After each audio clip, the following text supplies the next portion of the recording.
Moi, j'adore la construction. Qu'est-ce que j'aime, c'est de changer souvent de place. Moi, être assis dans un bureau, je serais pas capable. Au Canada, comme dans la plupart des pays du monde, le domaine de la construction a toujours été un milieu d'hommes. Malgré que c'est encore le cas, les mentalités changent. En 2017, le nombre d'employés de sexe féminin a pratiquement doublé sur les chantiers. C'est dû, entre autres, à des initiatives du gouvernement et des entrepreneurs. Alors, j'ai décidé de mettre mes lunettes de la construction pour aller comprendre pourquoi.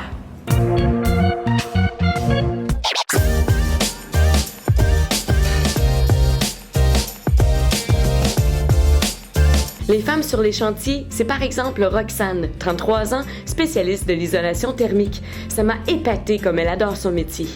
Ben, moi, je pense que la mentalité a beaucoup changé. Moi, j'ai jamais fait face à de commentaires négatifs ou de préjugés. Moi, j'adore la construction. Qu'est-ce que j'aime, c'est de changer souvent de place. C'est pas routinier. On est tout le temps en action parce que moi, être assis dans un bureau, je serais pas capable. Puis, grâce à ça, j'ai perdu mon poids après ma grossesse.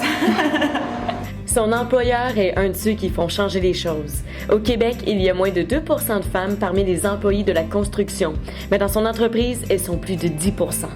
L'an dernier, il a gagné un prix pour la mixité remis par l'Association de la construction du Québec. Je suis bien content de ça, puis je pense que c'est une fierté pour nous. Je crois beaucoup que les femmes font autant que les gars sur un chantier. J'ai toujours cru à ça, même avant que ça soit à la mode. J'ai engagé dans les premières femmes, une en 2000-2001, qui a fait plus de 10 ans chez nous. Fait que j'y croyais déjà. Pourquoi c'est important pour vous d'engager des femmes? Bien, les femmes, ils ont la discipline. Comparé à la moyenne des gars, c'est rare qu'une femme ne rentre pas le matin. Les femmes sont disciplinées, ils ont une finition, ils ont de la minutie quand ils travaillent. Moi, je garde les meilleurs chez nous. Je ne garderai pas une femme parce que c'est une femme. Je ne garderai pas un gars. Non, ça prend du monde qui performe. Magali, t'es française. Oui, je suis française. Est-ce que les Québécoises sont choyées dans le domaine de la construction comparativement en France? Oui, moi je trouve que les Québécoises ici sont... Les femmes ici dans la construction, on est beaucoup plus choyées parce qu'il y a beaucoup plus d'ouverture d'esprit. Et en me renseignant, j'ai réalisé que le Québec fait des actions concrètes pour les femmes qui portent le casque. On a tout un plan de mixité qui s'étale sur plusieurs années, avec des formalités facilitées pour les filles, des places réservées dans les formations et même des incitations économiques pour les employeurs. Il y a même une ligne téléphonique gratuite pour les femmes qui seraient victimes d'harcèlement. L'avantage que j'ai d'avoir des femmes avec moi, ça change l'ambiance un peu, je dirais, sur les chantiers. Les femmes, je pense qu'ils mettent leurs limites. Puis ils sont capables aussi d'avoir le sens de l'humour. Des fois, tu as des gars, la compétition, là, les coqs, tu vois pas ça avec les femmes. Une femme coq, là, il n'y en a pas beaucoup. Wow, ça donne le goût de postuler pour un poste en construction. Mais malgré toutes ces conditions, est-ce gagné d'avance?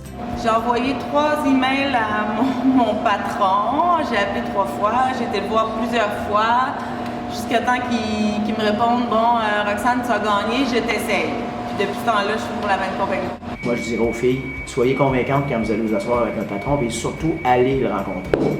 C'est important de faire plus, de la petite coche de plus, puis je pense que ceux qui sont chez nous, celles qui sont chez nous, ils ont fait ça. C'est super chouette de voir des filles qui font leur place. Elles sont encore pionnières, mais c'est sûr qu'elles vont donner envie à d'autres. Est-ce que vous avez appris quelque chose?